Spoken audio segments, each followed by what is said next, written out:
physical chemistry. Deconvolving consecutive reactions, A to B to C from noisy kinetics. We will recover the rate constants K1 and K2 by nonlinear least squares and see the chemistry, the math, the statistics, and the graphics. Our goal is to fit the model to noisy measurements and estimate both rate constants with uncertainties. First, the chemistry and the model. Consecutive reaction. A changes to B with rate constant K1 and B changes to C with rate constant K2. Writing the differential equations. A decreases with rate K1 times A, B increases from A and decreases to C. C accumulates from B. For K1 not equal K2, the analytical solutions are exponential sums. Now graphics. On the left, concentrations versus time. We show the true curves for A, B, and C, and noisy data points for B. Notice B rises and falls between the two rates, and the data have small random noise. We will fit K1 and K2 by minimizing a weighted sum of squared residuals. The objective is minimize S of K1.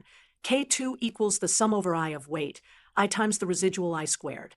Here each residual is observed B at time t sub I minus model B at time t sub I. On the right, the parameter plane for K1 and K2.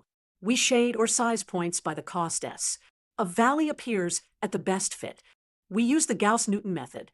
The update is theta next equals theta plus the inverse of J transpose Wj times J transpose W times residual.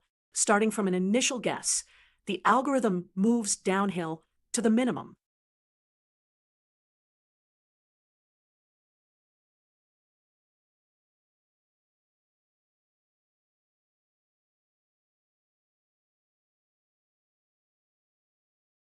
The fitted parameters are K1 approximately 0.000 plus or minus 14,775.111 and K2 approximately 4,412,065.412 plus or minus 0.000.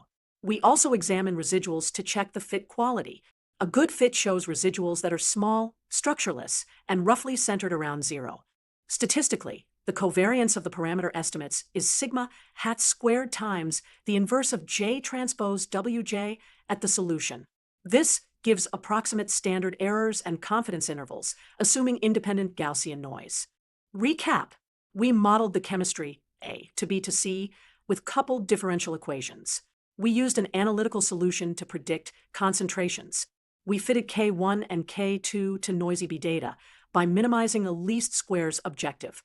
We visualized the parameter landscape, ran Gauss-Newton iterations, and reported uncertainties from the covariance approximation. This is how we deconvolve consecutive reactions from noisy kinetics cleanly and quantitatively.